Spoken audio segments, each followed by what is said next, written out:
Mishmash! So it seems like you guys really want me to do a brush care video, or at least a short. Problem is, I just don't exactly know how I take care of my brushes. It's just kind of been subconscious at this point. I think the reason I don't worry as much about brush care is that I don't really buy expensive brushes.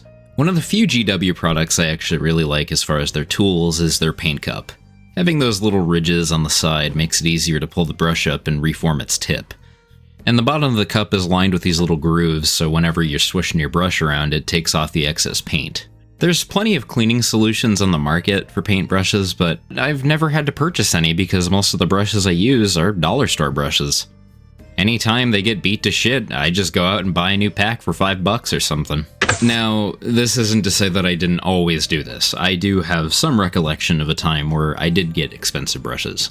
The problem is I didn't exactly know how to take care of them. I was pretty much in the same situation you guys are in.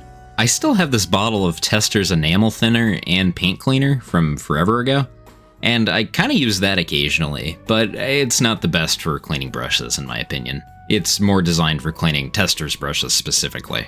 It more or less just kind of gets rid of the paint on the brush. Reforming the tip is something that I'm not really verbally able to communicate, so watch how I do it. You see that? Yeah, do that. Yeah.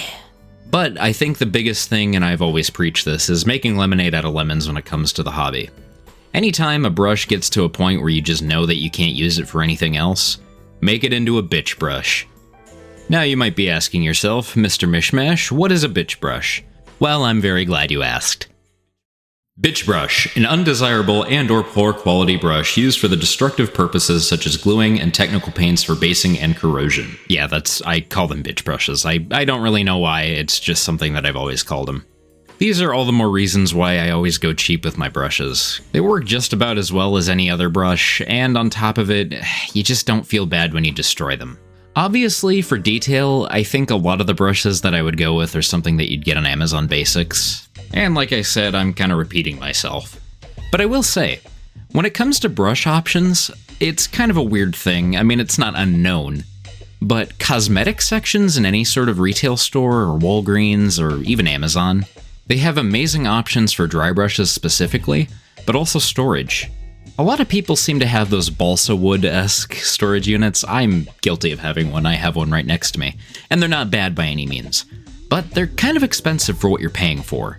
Cosmetic racks are surprisingly cheap, and my sister has a ton of them, so I kinda got some for free. Especially these rotating ones. These things are pretty cool. I know the biggest thing you guys are really looking for in this video is probably, hey, Mishmash, how do I really take care of my brushes?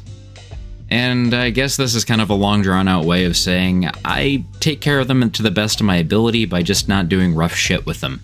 This video is something that I was pondering for a while because I just wasn't exactly sure how to go about it. I guess my main advice is just wash your brushes frequently, and don't let paint dry on it. I think about 90% of the time when my brushes start to deteriorate, it's because I'm leaving paint on them for too long. Once that paint dries, especially in the base of the brush, the bristles can't reform to that nice tip because their base is pretty much caked in paint. The best way I get that paint out is by swishing it around in the enamel thinner, as well as just swishing the hell out of it in my paint pot and going against those grooves until it eventually works itself out. One thing that's kind of annoying is whenever you get a brush that has a bristle that seems to be infinitely longer than the others. In that case, I'm sure you have hobby clippers, and just make sure you clip it to size. Also, when it comes to dry brushing, make sure you clean the absolute hell out of it once you're done. If you don't, that paint that you used prior will absolutely linger, and it will affect the paint that you're using now, especially if it's a lighter color. Above all, that's pretty much all the expertise I have on the subject. I'm sorry I didn't go into greater detail, but it's just not something I've been really well versed in. Whenever I have a brush that gets old, I turn it into a bitch brush and then I move on. It's one of the few aspects of the hobby that I really can confidently say, go cheap and you'll typically never be sorry. There's plenty of brushes out there that are gimmicky and are pretty good overall. And yeah, they're expensive, and that doesn't mean you should avoid them altogether. But I'm just saying, dollar store brushes never failed me. Anyway, I'm gonna close my beak, as I feel like I've repeated myself several times in this video. But I hope you learned something, and I'll see you next time. Mishmash, kit bash, and paint some fantastic miniatures. And you're gonna. I promise. See ya.